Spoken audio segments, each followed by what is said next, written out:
Welcome to Fairy Tale Access, where the head fairy's quest is to prove that fairy tales do exist in actual time rather than once upon a time. Together, we will unravel the heroes, young and old, who turn dreams into reality. These are the people who still believe in happily ever after. The discoveries will bend even our most cynical non-believers into believing in fairy tales.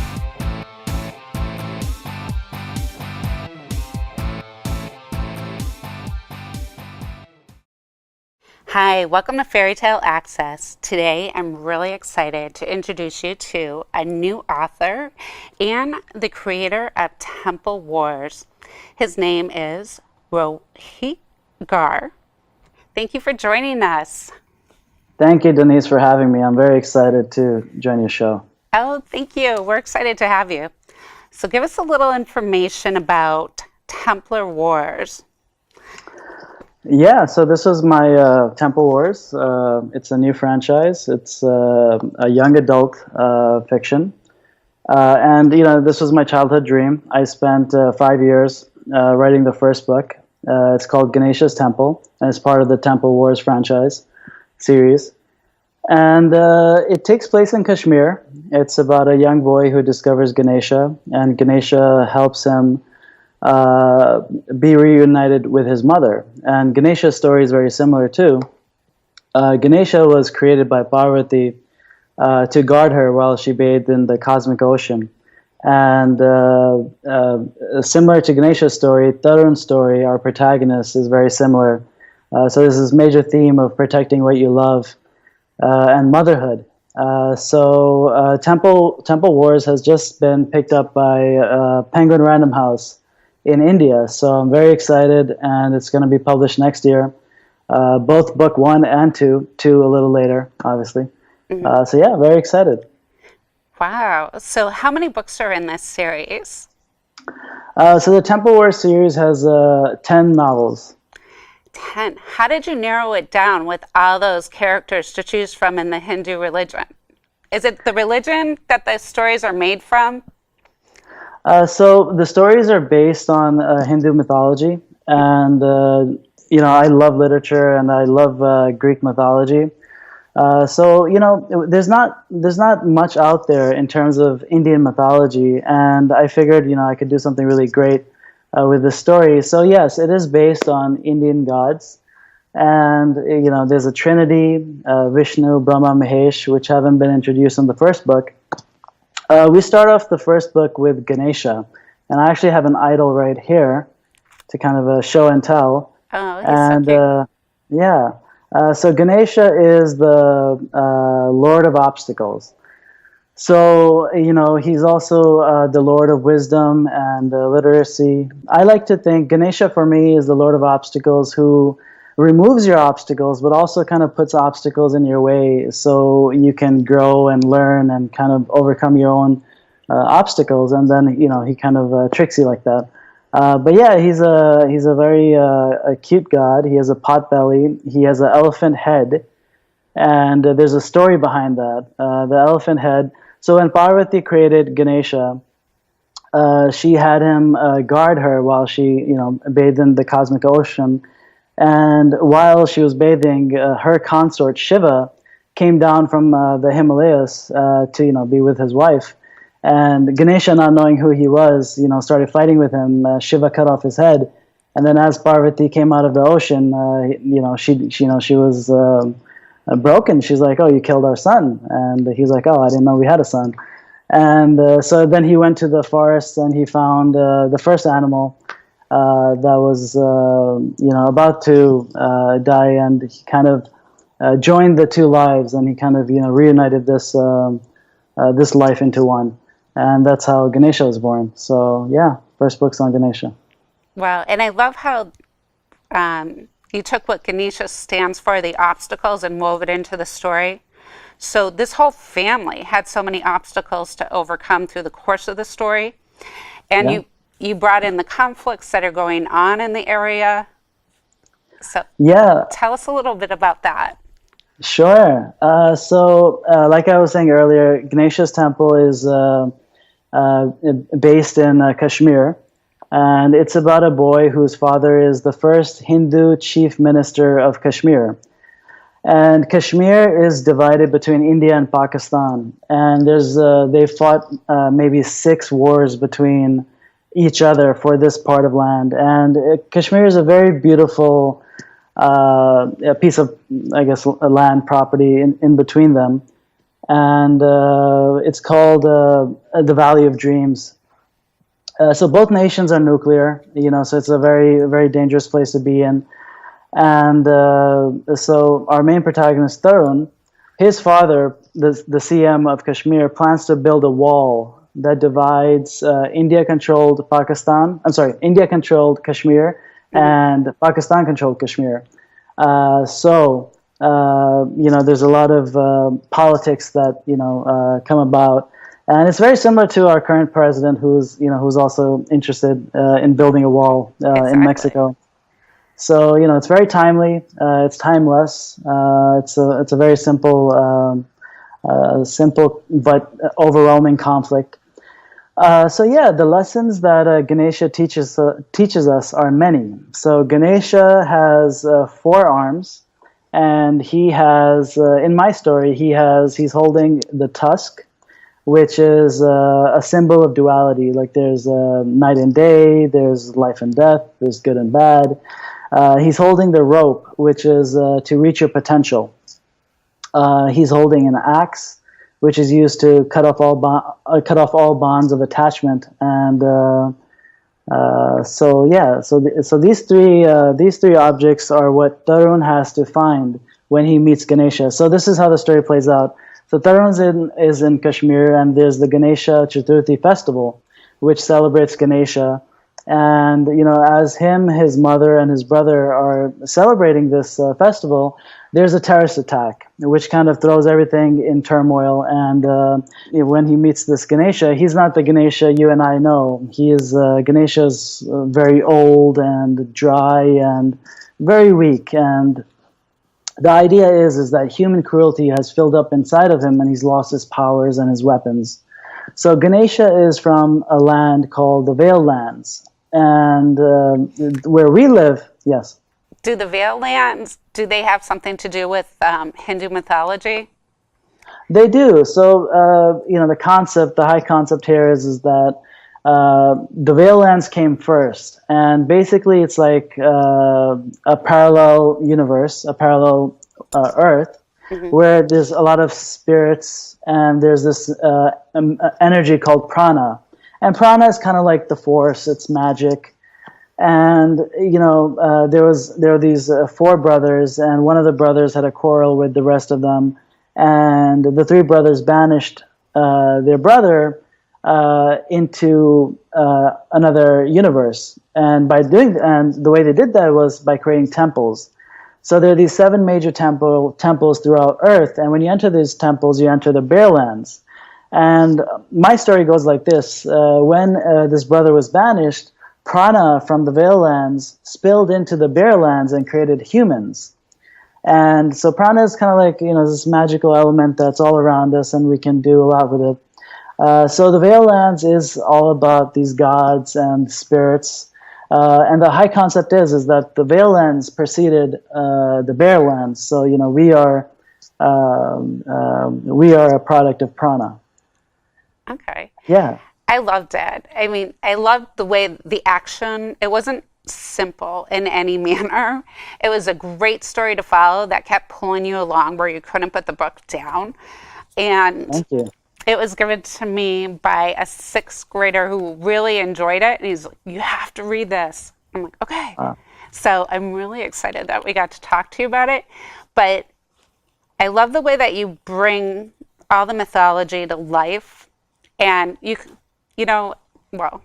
as a not so young adult, I like to look at those factors, and I learned a lot more about Hindu mythology than I would have before I read the book. And it was so exciting. But there's so many to choose from. How are you going to narrow it down to 10 books? Thank you. There are a lot of Hindu gods. I think the exact figure, well, not so exact, is 33 million. So 33 million? yeah, there's 33 million Indian gods. So they kind of got carried away with the mythology, but they you can simplify them, or you can kind of boil them down to like 12 big gods. So like you have Zeus, and you have all the major Greek gods. You have Shiva, Ganesha, Hanuman, Kali, which I will introduce later on throughout the series. That's great. Thank you. So, how did you come up with the idea? What drove you to it? Sure. So I've had this passion since I was a kid to really kind of create my own universe and to create a special world that is very unique. I was inspired. Yeah, as I grew up, I watched a lot of anime. I studied filmmaking, and I was very much inspired by a film by Guillermo del Toro, the Mexican director. He directed a film called Pan's Labyrinth, and Pan's Labyrinth is like a dark fantasy political film. And I was very much moved by that. I was also very much inspired by Star Wars, by George Lucas. I studied the writings of Joseph Campbell and his hero's journey. With all of this kind of inspiration combined, I came up with Ganesha's Temple. Similar to Pan's Labyrinth, it's also political and fantastical. So that mix of real life and this extreme fantasy is a great mix for me, and I love that progression that it has. And that was the seed of Temple Wars. So, and then I decided that how to really do justice to the story, and I have an outline that is it's detailed to some extent, and I've outlined 10 novels. So yeah, hopefully if the world likes the stories of Temple Wars, I'll get to number 10. Wow. So it's all based on Hinduism, which is the third largest religion in the world, right? It is yes, I believe so. It's a very big religion, and India is 1/6 of the world's population. They have, I think, 1.1 billion people, and there's a lot to Indian mythology that people don't know about because it's not mainstream. So Right. I think one of the great benefits of publishing this series is that more of the world will know about Hindu mythology, and the story takes place from a boy's point of view, so you can really empathize with that, and journey along with him to discover this new world. Yeah. So, did you get ideas for these things by actually attending these type of events that are in the book while visiting India? Because you grew up in the United States, right? I did. So Denise, since I was a small kid, my parents would take me to the temple. And as a kid, I used to hate the temple. I was like, I don't want to go there. But as I grew older, I learned a lot of symbolism comes from going to the temple, and I really wanted to kind of take that and make a solid story out of it. I used to go to India every year for 2 months for a summer vacation. So I visited a lot of temples in India. I went to Indonesia as well. Visited a lot of temples. I love temples, and I feel like it's a great place to go and meditate, and it really changes your perspective on life. So just growing up going to temples really pulled me in this direction as well. Absolutely. I think that anybody that's interested in mythology and Hindu mythology, this will drive them to really learn a lot about it, because I wanted to know so much more as I went along. It's an incredible read, the way that you wrote it. It's really easy to read, but it goes by so fast. So we already want book 2. So when is Thank you. that coming out? So they have Ganesha's Temple being published first quarter of next year. So the publisher Penguin told me that book two would follow 6 months to a year. So it Okay. could be anytime in the mid-year or fourth quarter. Oh, great. And Yeah. we can look for it at templewars.com, correct? Yeah, so if you want to learn more about the Temple Wars universe, you can go to www.templewars.com. And there's a lot of artwork that's up there. There's a lot of inspiration that's up there. My journey on how I came up with the Temple Wars universe. And also you'll see some insights for book two. So if you really like the book and you can't wait for book two, then I implore you to go to templewars.com. Okay. So, what are some of the other lessons and culture that can be learned from this series? So Temple Wars, I've always wanted it to be more than just India. I wanted it to be about all cultures. Every culture has every religion has some spiritual place that you go to kind of calm yourself and to pray to a higher being. So the Temple Wars universe initially starts in India, but in book two it lands up in New York City.